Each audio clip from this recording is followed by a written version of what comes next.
A oto mecenasi Układu Porannego. Rosnące koszty IT hamują rozwój Twojej firmy? Z AMZO obniżysz wydatki nawet o 70%, wybierając polizingowy sprzęt IT sprawdzony, wydajny i gotowy do pracy. Kliknij link w opisie i pobierz specjalną ofertę dla firm.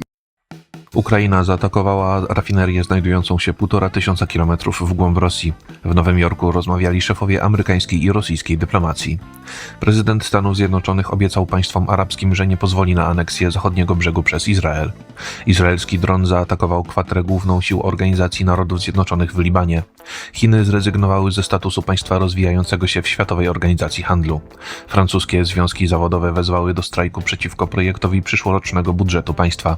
Przewodnicząca Komisji Europejskiej wzywa do ustalenia minimalnego wieku dostępu do mediów społecznościowych. Czwartek, 25 września, to jest Układ Poranny. Michał Ziomek, zapraszam. Ukraina przeprowadziła atak na rafinerię i zakład petrochemiczny w miejscowości znajdującej się 1500 kilometrów w głąb Rosji. Sekretarz stanu USA Marco Rubio spotkał się w Nowym Jorku z rosyjskim ministrem spraw zagranicznych Siergiejem Ławrowem. Po raz drugi w ciągu ostatnich kilku dni Służbie Bezpieczeństwa Ukrainy udało się uderzyć w jeden z największych rosyjskich zakładów w Saławacie. W miejscowości znajduje się 1500 kilometrów od ukraińskiego terytorium, czyli w regionie Baszkirii na pograniczu Europy i Azji. W wyniku uderzenia ukraińskich dronów rafineria wraz z zakładem petrochemicznym należącym do Gazpromu stanęła w ogniu. Tego samego dnia ukraińskie bezzałogowe statki powietrzne dokonały też nalotu na rosyjski port w Noworosyjsku nad Morzem Czarnym. Ukraińskie wojsko stara się sparaliżować tego typu obiekty, żeby utrudnić Rosji finansowanie wojny. Od sierpnia do chwili obecnej Ukraińcy mieli zaatakować 16 z łącznie 38 rafinerii działających w Rosji. W środę bezpośrednią rozmowę w Nowym Jorku odbyli amerykański sekretarz stanu i rosyjski minister spraw zagranicznych. Rubio miał powtórzyć Ławrowowi wezwanie prezydenta USA Donalda Trumpa do zaprzestania zabijania ludzi na Ukrainie. Poza tym Amerykanie oczekują od Rosjan podjęcia realnych kroków w celu zakończenia trwającego od ponad 3,5 roku konfliktu. Obaj politycy poruszyli ponadto temat rozwoju amerykańsko-rosyjskich relacji. Szef rosyjskiej dyplomacji miał wyrazić gotowość do realizacji ustaleń, które w sierpniu podczas szczytu na Alasce poczynili Trump i prezydent Rosji Władimir Putin. Prezydent Stanów Zjednoczonych Donald Trump obiecał państwom arabskim, że nie pozwoli na aneksję zachodniego brzegu Jordanu przez Izrael, poinformował portal Politico. We wtorek amerykański przywódca przy okazji sesji Zgromadzenia Ogólnego Organizacji Narodów Zjednoczonych w Nowym Jorku spotkał się ze swoimi sojusznikami z Bliskiego Wschodu. 6 osób znających szczegóły rozmów miało przekazać Politico, że USA stanowczo sprzeciwiają się planom aneksji terytoriów autonomii palestyńskiej przez izraelskie władze. Zarazem wciąż wszystkie zainteresowane strony są dalekie od zawarcia porozumienia o zawieszeniu broni w strefie Gazy. Trump wraz ze swoimi współpracownikami miał przedstawić Białą Księgę poświęconą dotychczasowym negocjacjom w sprawie zakończenia wojny trwającej od prawie 2 lat. Liderzy 8 państw arabskich z Bliskiego Wschodu mają być coraz bardziej krytyczni względem sprzeciwu Ameryki wobec uznania państwa palestyńskiego, a także wsparciem dla Izraela w jego atakach wymierzonych w Hamas.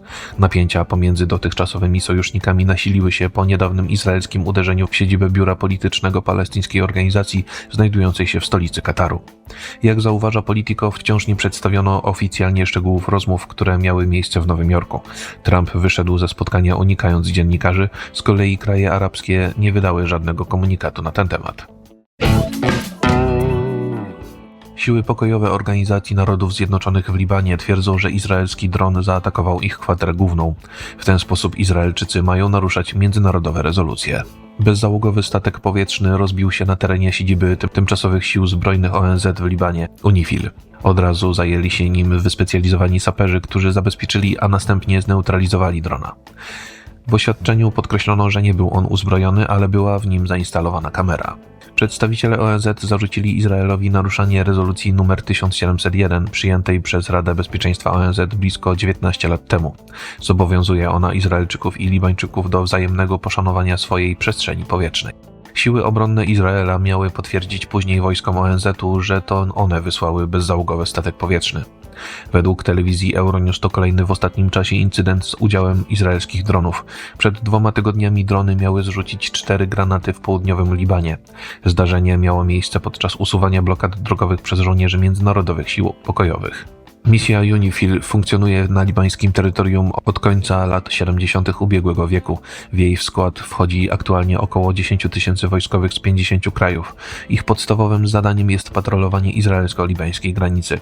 Od 6 lat w Libanie ponownie obecni są również żołnierze z polskiego kontyngentu wojskowego. Chińska Republika Ludowa nie zamierza dalej utrzymywać statusu państwa rozwijającego się w Światowej Organizacji Handlu. Stany Zjednoczone od dawna naciskały na pozbawienie państwa środka związanych z tym przywilejów. O rezygnacji z zabiegania o łagodniejsze traktowanie poinformowało chińskie Ministerstwo Handlu.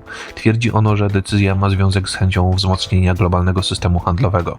Ma on być obecnie zagrożony przez wojny celne oraz protekcjonistyczną politykę niektórych państw. Decyzję Chińskiej Republiki Ludowej pochwaliła dyrektor generalna Światowej Organizacji Handlu Ngozi Okonjo-Iweala.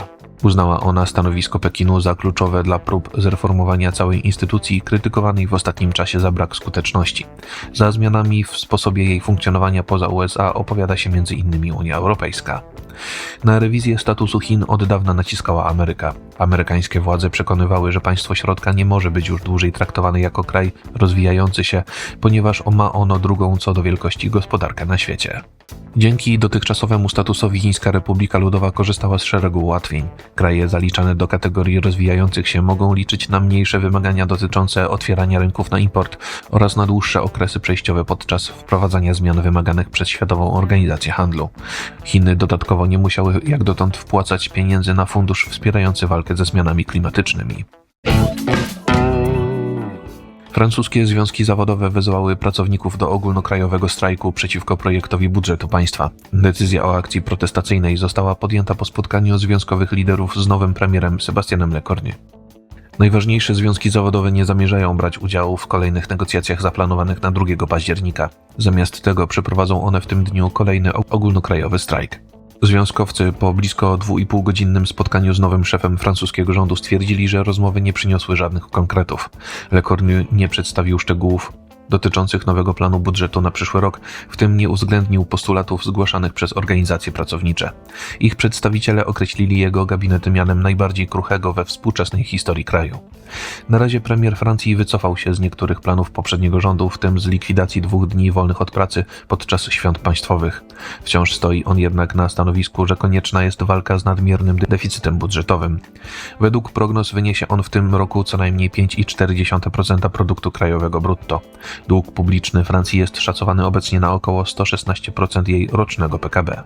Brak akceptacji dla daleko posuniętych cięć budżetowych był przyczyną odwołania poprzedniego premiera François Bayrou. Na początku września nie otrzymał on wotum zaufania po zapowiedziach ograniczenia wydatków państwa o blisko 44 miliardy euro. Przewodnicząca Komisji Europejskiej Ursula von der Leyen opowiedziała się za ustaleniem minimalnego wieku pozwalającego na uzyskanie dostępu do mediów społecznościowych.